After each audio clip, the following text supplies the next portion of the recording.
साहेब महागाई लई वाढल्या हो, काय त्याच्यावर काय कोण म्हणते महागाई वाढल्यावर तू मला खरं सांग, महागाई वाढल्या जनता कायम रडतच असते. तुला सांगतो आता 50 रुपयाची क्वार्टर 250 का 300 रुपये झाले. 10 रुपयाचा मावा 40 रुपये 50 रुपये झाला. दिवसातनं 4-4 5-5 खायचे. आज तुला सांगतो प्रत्येकाच्या अँड्रॉइड मोबाईल असतो. गरीब गरीब म्हणायचे गाड्या आहे प्रत्येकाला 2-2, 3-3 पेट्रोलला पैसे आहे. ते मोबाईल चार्जिंग करा यांच्याकडे पैसे आहे. ती महागाई नाही. केबलमध्ये घरात टीव्ही कलर बिलर केबल ते चालते. आता फुकट धान्याने मिळाले गव्हर्नमेंट धान्य देते. तुला सांगतो गहू तांदूळ आता संसार करायला किती लागते माझ्या हिशोबानं 14 जणांचा संसार महिन्याला माहिती 10 ते 15 हजार मध्ये संसार होते. करायची इच्छा पाहिजे. तुला सांगतो एक भाजी एक आमटी भात चपाती चैन्या करायला तुम्हाला पाहिजे ना. चैन्याच्या वस्तू पाहिजे आणि महागाई. आता परवा मी त्याला वाचलं पाडव्याला कोटी रुपयाची उलाढाल झाली. आज एक हॉटेल तर रात्री रिकामे दिसते बघ. सगळी हॉटेल फुल असतात. खायच्या नाहीत बघ. चैन्या महागाई म्हणताय मग हे कुठलं आलं तुला सांगतो. साहेब मोठाच होत चाललाय. गरीब होत चाललाय. गरीब कोणा आहे गरीब. आता तुला सांगतो घरात 30-40 हजार रुपये पगार आहे साध्या शिपायाला.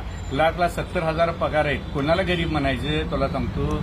आणि माझं म्हणणं आहे बघ कष्ट जिद्द पाहिजे. काम करायची उठते पाहिजे. लक्षात ठेव. फुकट गायचे आणि गव्हर्नमेंट कनी ही नेते लोक हे मोफत देतो ते मोफत देतो. यांच्यात हिंमत आधी स्वतःच्या इस्टेट एकानी द्या बघू जनतेला देतात का बघा म्हणून.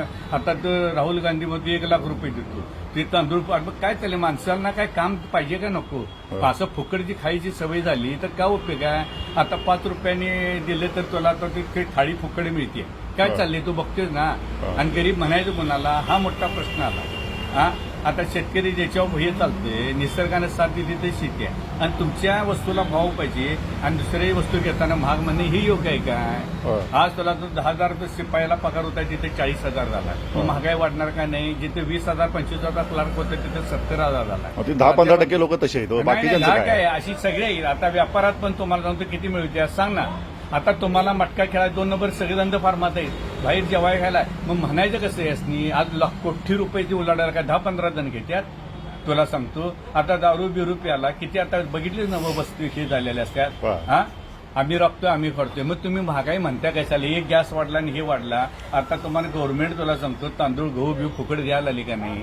किती गोष्टी निम्मी एसटी वाढत तुम्हाला केली. एक ठिकाणी फुल लेडीजला. मग हे काय नको म्हणणं. मग महागाई कशाला पाहिजे तुम्हाला पैसे. चैन्या पूर्वी आपण सायकल होती चटणी भाकरी वरक्या बटर खाऊन सुखी होतो. आज तुम्ही पैसे असून पण तुम्ही सुखी नाही. तुम्ही निसर्गाला चॅलेंज करायला. निसर्ग सारा देव आहे. ऊन वारा पाऊस ज्याच्या सृष्टी चालते तेच खरे देव आहे. त्याला तुम्ही चॅलेंज करणं ही परिस्थिती आहे. आणि काही गरीब नाही आपला देश चांगला सुखी सुशिक्षित. आज तुला सांगतो पाकिस्तान बांगलादेश तुला सांगतो श्रीलंका आणि चीनची परिस्थिती बघितली तर आपला देश लई चांगला आहे. पण रडायची सवय आपल्या लोकांना आणि विरोधाला विरोध चांगलं म्हणायचं नाही. उगाच उन्हा जाणं काढायचं त्यामुळे आपल्या आवडून येतात. हा माझं स्पष्ट मत आहे. विजय साळुंखे सरदार. जय हिंद जय महाराष्ट्र.